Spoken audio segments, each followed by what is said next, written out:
Moms who know do less so they can focus on what matters most, taking care of themselves, their families, and living their God-given purpose.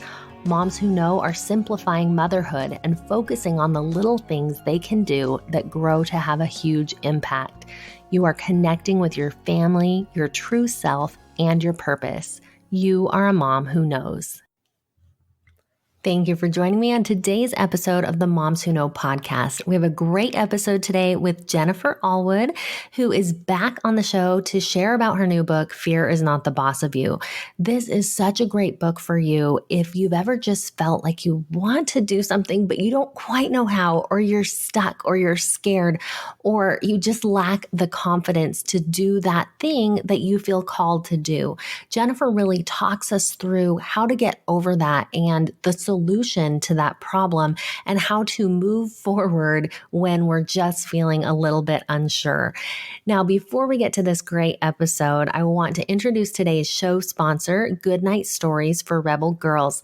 Goodnight Stories for Rebel Girls shares stories with your girls about inspiring women who have done amazing things. And I want to highlight the story today of Alicia Alonzo.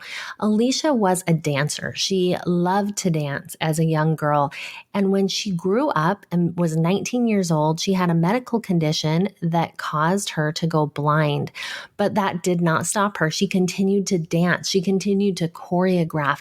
She started her own dance company, which is the National Dance Company of Cuba.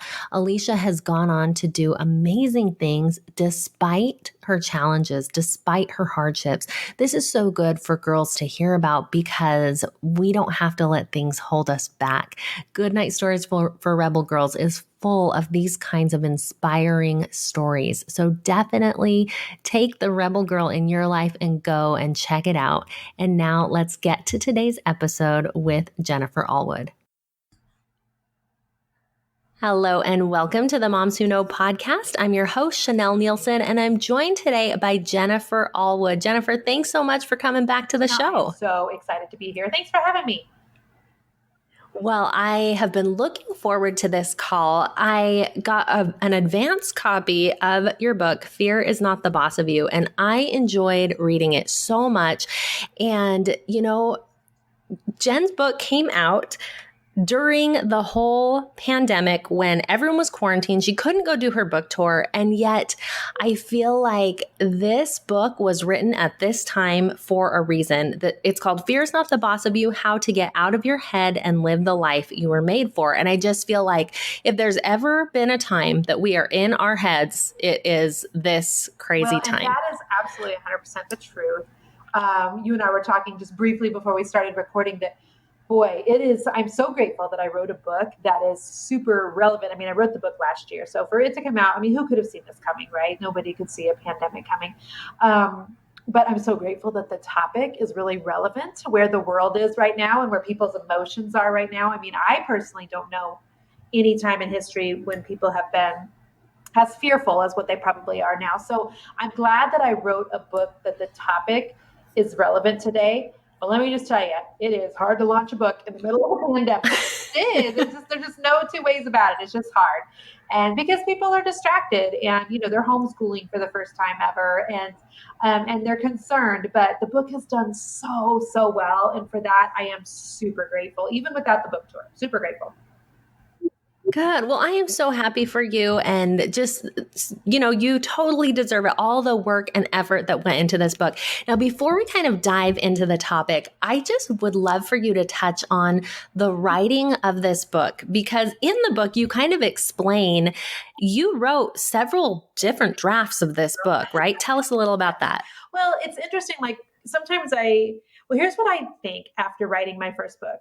I pretty much had to walk out in real life the content of the book again as I was writing the book. It was almost like God was like, okay, girl, so you're going to write this book on fear, and I'm going to double check that you really believe everything you're writing. I want to make you go through the same emotions that your audience goes through, just so you really remember what it feels like to be scared of making a change and scared of doing something different.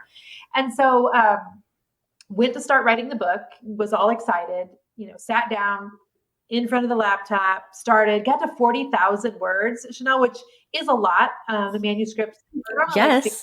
65,000 words. So, I got a long way in and I was like, this is trash. This is absolute crap.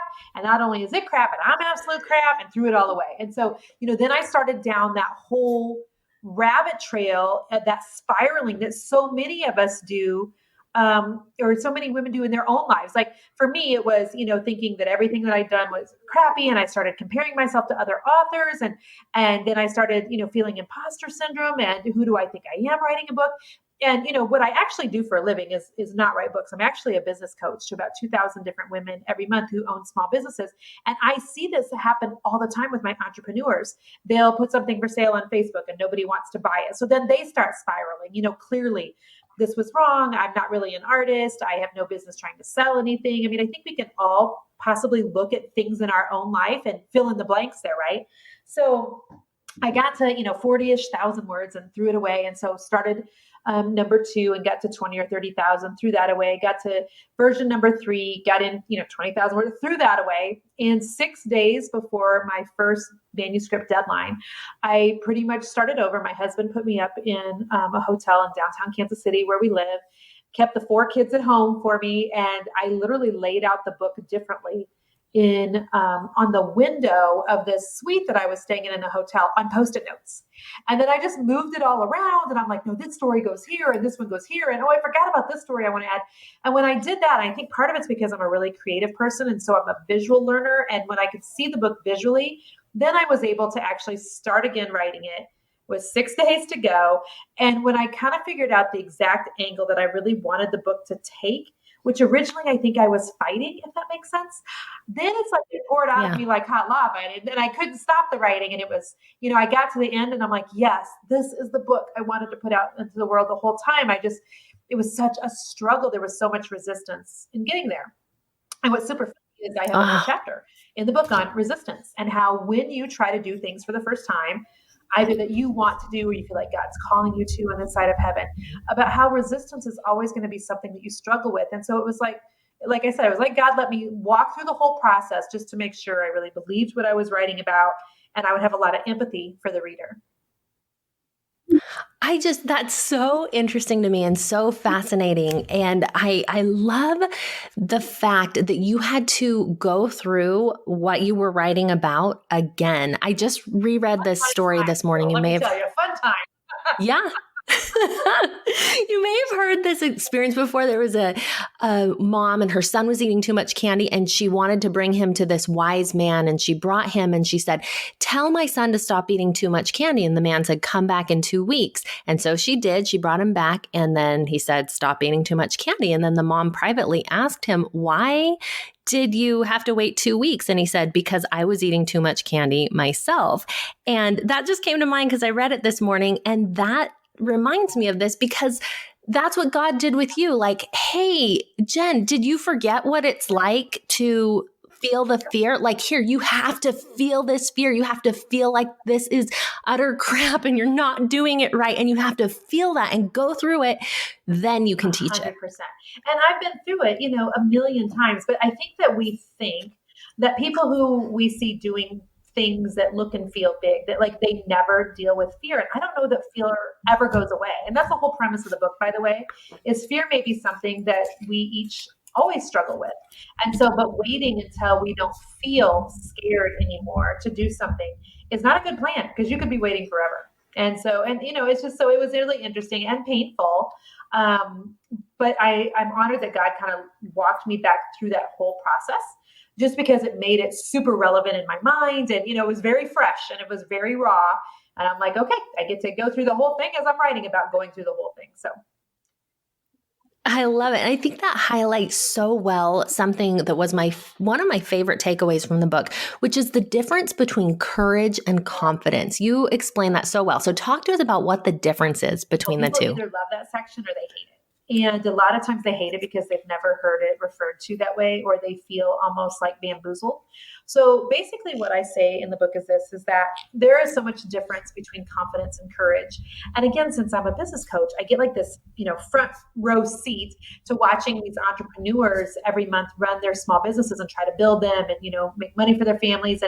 And a lot of times what I hear, Chanel, is, well, I'm just so scared to launch this course. Or, I'm waiting until I just feel confident before I put that first thing for sale up on Facebook. Or as soon as I'm more confident, then I'm going to do X, Y, Z. And they're kind of constantly putting things back until confidence comes. Almost like, I don't know if there's, thinking there's like this confidence fairy that's suddenly going to drop confidence in your lap. And what I've noticed is that there's a lot of books on confidence. There's a lot of programs you can buy, courses you can get, 3-week studies you can do, all on the topic of confidence.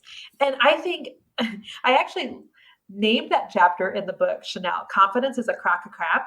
But we get that into Zondervan, and they're like, all right, Jen, we love you and we get what you're saying, but we're going to have to dial that back a little bit. But basically what I was saying was this, is so many people are waiting for confidence. And I think that you're waiting for the wrong thing. Like, how can you be confident about something you've never done before? We have our first child who, our oldest son, who's getting ready to graduate high school, even though graduation has been canceled, due to the state of the country. But he's leaving for college in the fall. How can I tell him, Noah, go and be confident? He's never been to college. Like, I can't expect him to be confident about something he's done before. And I can send him off and say, baby, be courageous. And that's completely different. Confidence comes after you do something and you do something and you do something and you realize, you know what? That wasn't that bad. You know what? I didn't die. And then perhaps you get a little more confident about the thing. But people are waiting to do the thing, whether that's their first Facebook Live, start a small business, apply for, to adopt a child, move across the country. They're waiting until they feel confident about something they haven't done yet. And I just think they're waiting for the wrong thing. You don't need confidence. You just need some courage. You just need, I don't know who coined that term, 20 seconds of insane courage. But I love that because you really need to just be courageous, to ask God to give you guts and do the thing that you're scared to do and hope that confidence will come on the other side of that. That's so good. I'm surprised to hear you've gotten some backlash about that because to me, I just love that so much. Like, we need that message. I got it, Chanel, from the couple of people that kind of lead with confidence. They're selling courses, have books, that sort of thing. And so it's been very far and few between. I would say 98% of everybody has been like, I have never thought of it that way before. Because I think the illusion is I'm waiting until I feel comfortable and confident about something I've never done before I do it. And the reality is, how can you be confident about something you've never done before? Like, you have to do it first, scared, shaking in your shoes, and just be courageous enough to try and then hope for confidence. And so in Fear is Not the Boss of You, I actually use myself, as you know, as an example. And I talk about how God tricked me into a whole lot of things in my life by tricking me into doing a triathlon. And I had went when I was 39 years old, Chanel, to watch a triathlon with a friend of mine. Have you ever done a triathlon, by the way? Oh, no, I have not. Most people haven't. And, I didn't know how to swim. So like, when I tell you a triathlon was at the bottom of my list of things I was ever even remotely interested in doing, it was at the very bottom. But I went and watched a triathlon with a girlfriend of mine because one of her friends was participating. And there was a woman that was probably, I'm guessing her to be 72, 75 years old, who competed in the triathlon. And if you read the book, you'll cry when you read it because she was just amazing. And the whole crowd was just going wild over this woman, like jumping into the lake. And when I say jump, I mean, not jumping at all, but she was gingerly walking in, and it was just the most precious thing you've ever seen. I could just cry just thinking about it. And so I decided, I was 39 years old when I watched her, and I thought, okay, this lady can do a triathlon. And I am half of her age and I can't even swim. Like, I need to get my crap together. This is terrible. We had 3 biological children at the time. My kids deserve better than that. They deserve a mother that knows how to save them if they ever, I want them to learn how to swim. So I decided when I was 39 that I wanted to do a triathlon for my 40th birthday, and I hired a swim coach. And I asked several of my friends to do it with me. I had 8 girlfriends who said, yep, Jen, we'll do the triathlon with you. It was on my 40th birthday weekend.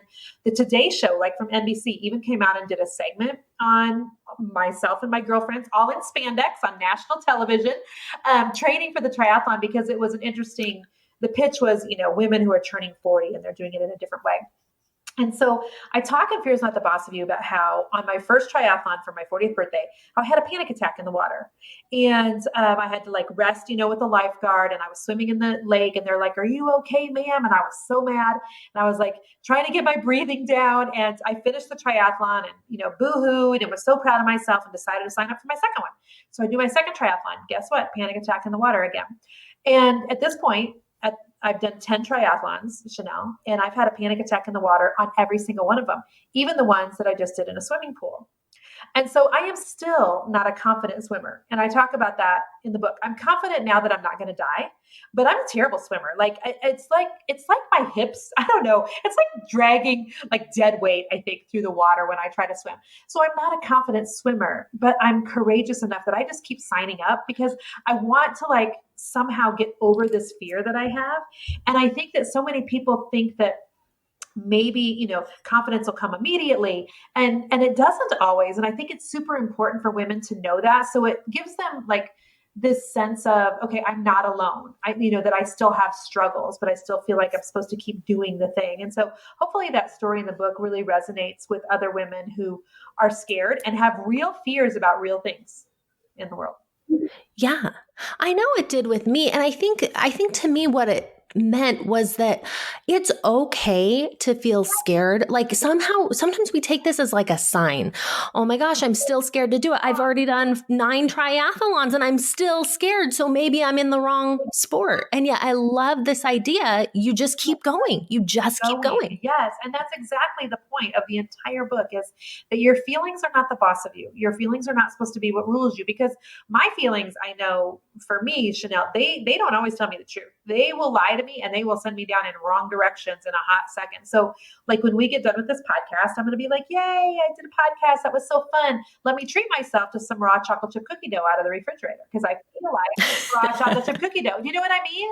Our feelings are not good indicators of truth. They don't often lead us down the right path. And so we give so much weight, though, to our feelings. And I think that at some point we've got to go, okay, am I scared? Yes. But is being scared enough to stop me from the thing that I feel like I'm supposed to do or that I really want to do? No, it's just not enough to make you quit.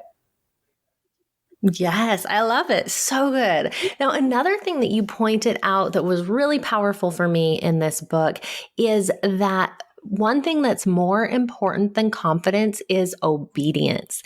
And talk to us about what that means to you, and, share with us how you've seen that in your own life. So in the book, I walk women through, and I can't even remember which chapter it is exactly, but in one of the chapters, I basically take you back to 6th grade algebra.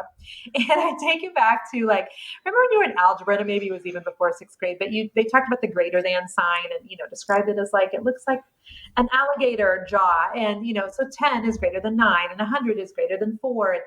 And so I talk in the book about figuring out what is more important to you, what is greater than your fear to you. And I think every single woman needs to figure out her own algebra problem for herself. So for me, I know that because I'm a woman of faith, I'm a Christian woman, obedience to God is highest on my list. So number 1 for me is, if God asks me to do something, if he nudges me, if he elbows me, if I feel like I'm supposed to do something, if I've got that feeling in the pit of my stomach that, I need to turn around and go talk to somebody or make a phone call or return too much cash that I got at the grocery store, whatever it is. If God's elbowing me to do something, I want to be obedient. That's highest on my list. And I talk in the book about how my pastor always says, delayed obedience is disobedience. And I give some examples about how sometimes it's taken me a hot minute to get on board with some of God's plans. And we wrestle, and I actually use my oldest son, Noah, again, as an example in the book. And I tell a story about how a while back, again, Chanel, it's like God was writing the book. He was like, I'm going to give you all the content, Jen, in the 6 weeks that you're writing. So there was a time just recently when I was writing the book that I wanted my oldest son, Noah, to mop the floors in the kitchen. And I'm like, Noah, will you mop for us? And he was like, I don't know how to mop the floors. I'm like, well, what do you mean you don't know how to mop the floors? Well, he swept the floors 100 times, but apparently we've never asked our kids to mop the floors. So then I'm like, oh my gosh, I'm a horrible mother, but in my own defense, he's been doing his own laundry since he was 12. So there's that. But he's like, Mom, I don't know how to mop the floor. And I said, well, son, use YouTube. You use YouTube for everything else. Like figure out how to mop the floor. It's not that hard. So I leave, I come back a little bit later, and he's still hee-hawing around and like kind of fighting me on it. And then I'm like irritated as his mom. And I'm like, Noah, like, will you just mop the floor? I mean, how hard is it? You put the mop in the water, you rub it back and forth. And he's like, I know, but he's given me all these reasons. And I'm not doing a good job. I started and it's not very good. And I was feeling so frustrated because he's 18 years old. I shouldn't have to babysit him on this. We've got 3 other children. There was things our family was going to be doing. This was pre-quarantine. We were going to be leaving to go somewhere. But instead, I'm just spending all my time arguing with Noah about why he was not mopping a simple ask that I was making of him. And it was like God was in the room with me, Chanel, because basically the Lord whispered this to me. And that's how I feel about you and other people sometimes, Jen.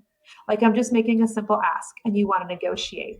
And, I use the example of how God asked me to have a conference for business women 2 years ago and how I wrestled with that for months. And I was like, no, Lord, you've got the wrong girl. And then I gave him my laundry list of all the reasons why I couldn't. And then I went into full excuse mode of what I didn't know and how I wasn't equipped for this and how, there were other people. And so we wrestled for a long, long time. And then it was like when I was writing the book, God brought that all back up to my memory when Noah just didn't want to mop the floor. And so often I wonder, like, does God get almost frustrated? And I don't think God is, obviously he's not a man, that he feels the same emotions that we do. But, there's a lot of times when God asks me to do something and I just want to argue and negotiate. And so my heart though was really to be obedient. So I've been really trying so much harder to just let my yes be an instant yes. So that's number 1 for me. Number 2 for me, in terms of my own algebra problem, is I've got a family that's watching me and I have kids. And I think so much of what our kids learn, we outsource. Somebody teaches my kids Spanish and somebody teaches them how to drive and somebody teaches them how to do math and science. But who's teaching our kids courage? And so I talk about that in depth in that chapter. Knowing that my kids are watching me, that is really way more important than my fear to me. And a lot of times will be the thing that'll help women do things that they normally wouldn't otherwise if they keep that perspective that their children are watching. And then finally, I talk in the book about, for me, I know I have a community of women that I'm leading. So I've got 2,000 women in my business group every month, and I have 500,000 social media followers. And I talk about how we as women are always aware of what's happening with other women, and we're insightful and we notice things. And even if we aren't in direct relationship with somebody, when we see another woman like fight her own dragons and we know that she's doing things that are hard, but she's going for it anyway, somehow it gives us like this permission almost and prompts us to do the thing in our own life that we're scared to do. I was telling somebody the other day, I have a girlfriend who's, recently lost like 20 pounds. And when, she's posted about it on social media, I'm like, I have got to push away from the macaroni and cheese right now. It's really not making me feel better, even though I think it is. You know what I mean? But seeing her do that in her own life, it makes me go, gosh, I need to do that too. And I think we need to remember that when we're, posting things on social media, or we're even just having conversations with people, that people are watching our life. And we have a responsibility to really show up well. And like I said, slay our own dragons right in front of people so that they have permission to go do it in their own life. Yeah, that's so good. And, particularly with our children, we talk a lot on the podcast about mom guilt. I feel like that is a recurring theme that a lot of moms feel. And yet, what if we can shift that and say, you know what, I don't need to feel bad or guilty that I'm doing something. I have been called to do it. I'm being obedient. God is asking me to do that. And I am going to model what that looks like for my kids, and to really look at that as an act for our kids. And I think sometimes we think anything that takes us away, anything that, and one thing that I love so much about what you teach, Jen, is it is family first. It's family centered. You know what your priorities are. And yet when God asks you to do something, He's got it. He's going to take care of those things that you think, but how can I do this as a mom? How can I take care of all this? And he's got that. Well, so, mom guilt, by the way, isn't always a bad thing. Sometimes I feel mom guilt when I'm out of balance and I'm out of order. And so I think that there's a lot of people in the world who are like, just say no to mom guilt. Well, except for when it's useful for bringing us back to what's really Yeah. important. So mom guilt isn't always a bad thing. But there are times when I think that God asks us to do something and we forget that if God asks you to go over here and do this, that God will certainly make sure that the other stuff on the other side, I know you can't see me through, I'm actually talking with my hands over here and you can't see it at all. But, if God asks you to go over here and do this, he will take care of the other things, and he really will. And I talk in the book about how I think it's important that we remember that we were a whole person before we were someone's wife, before we were someone's mother. And there's still things that God's asking us to do in addition to wifing and mothering. And that I use a quote from my friend Jamie Ivey in the book, where basically Jamie put on Instagram something one day that just was like a sucker punch. She basically said, I can't teach my children to be sold out for Jesus when all they see is me being sold out for them. And I was like, oh my God. So good. Because I think sometimes our children, when we're giving up everything for our kids and our whole life is centered around our children, first of all, we're not setting them up for success as adults. And take it from somebody who's getting ready to launch an 18-year-old, into the world. We don't want our kids thinking the world centers around them, because newsflash, it doesn't, and they're going to be in for a rude awakening. And so I think there has to be some perspective there and some balance. And forsaking our children to run after something that God's not calling us to, like, that's dangerous. But also, like, telling God no, so that we can just fully 100% focus on our family when he has something in addition to the family that we should be doing on this side of heaven, I believe is equally as detrimental.